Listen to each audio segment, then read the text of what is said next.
Oh my gosh, Lucas, what are you doing? Oh, I'm just on TikTok. Can I watch? Yeah, sure. Come sit down.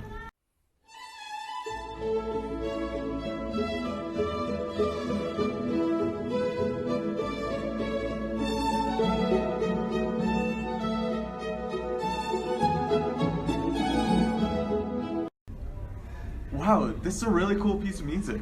Yeah, and do you know who wrote it? It was Luigi Boccherini, and it's one of his most famous pieces, Minuetto. It's actually really famous, and it's in a lot of commercials worldwide. Of course, famous on TikTok, as you can tell. Yeah, I actually knew all that already. I did a band project on him. I know a lot about the classical era and his major works as well. Oh wow, tell me more. The classical era started in the 1730s and went until the 1820s.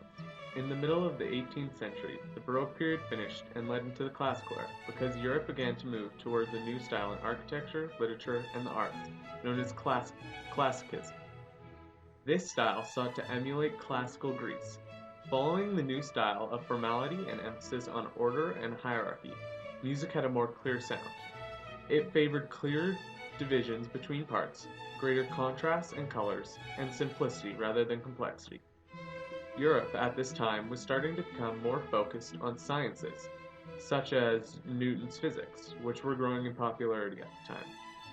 This taste for structural clarity began to affect music, which moved away from the layered polyphony of the Baroque period towards the style known as homophony. As the 18th century progressed, the nobility became the primary patrons of instrumental music, while public taste increasingly preferred comic opera. Economic changes also had an effect on altering the balance of availability and quality of musicians. Talented musicians were more rare, and more were fixed in their level of ability. This caused a boost in having primarily simple parts to play.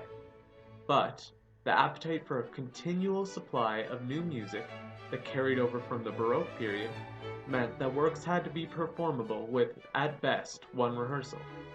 Pieces had a single melodic line, with accompaniment. The melody was given greater emphasis in dynamics and phrasing. The simplification of parts made such instrumental detail more important, and placed more importance on the particular soloist's ability to show off. So, the major differences in this new sound of music were that classical music was a lighter, clearer texture than Baroque music, and is less complex. It is mainly homophonic, melody above a chordal accompaniment, and it emphasized light elegance in place of Baroque's dignified seriousness and impressive grandeur. Classical music has a variety of keys, melodies, rhythms, and dynamics, as well as frequent changes of mood.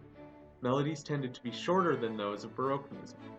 The orchestra also increased in size and range during this time, and the woodwinds became a self-contained section.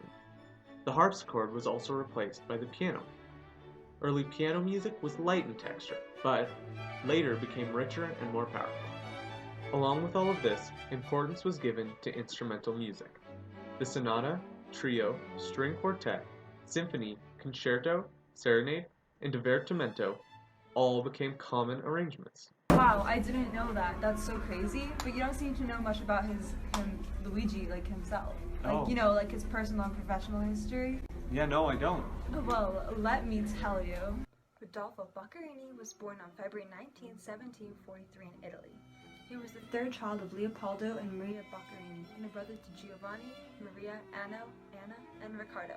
Father to Felix, Jacquina, Marina, Louis, and Isabel.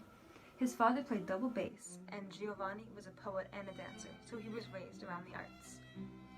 At an early age, he came under care of the musical director of the local cathedral. When he was just 13, he was sent to Rome to study the famous cello player Giovanni Battista Castroid. This is where he was first introduced to the idea of a quintet, a musical composition for 5 instruments or voices, also a group of 5 musicians performing such a composition. In 1775, Luigi and his father were invited to play in the Imperial Theatre Orchestra in Vienna. The second time he visited Vienna, he was 17 and made his debut as a composer. At 22, he strengthened his new, controversial style of the quartet. When his father died, Luigi made the move to Paris, which was known for its hospitality toward Italian musicians, and he met French publishers who published his compositions. The Spanish ambassador located here convinced Luigi to move to Spain, Madrid, in 1668. This is when King Charles, or Carlos III's brother, Archbishop Don Luis, became his patron, like a sponsor, and gave him 30,000 reals, which is Spanish currency in the 15 to 1800s, a year. This is when he started writing string quartets, around the same time when he married his first wife, Clementina, with whom he had his first 5 children. Both she and his patron died in 1785, so the king lowered his pension to 12,000 a year, but allowed him to have other patrons as well. Luigi married again 2 years later in 1787 to Joaquina. In 1802, 2 of his daughters died. Then 2 years later, in 1804, his second wife and a 3rd child died. By then, he was living in almost poverty and his health suffered. He died in... Wow, I didn't know all of that. That's really cool, I guess. You're welcome, anytime. Wow, but you didn't even mention any of his major works. And I'm not saying that they're maybe on a dock somewhere, but if they were, it may be named Musical History, Classical Era, Luigi Boccherini. And it just might be shared with our band teacher. Hot diggity.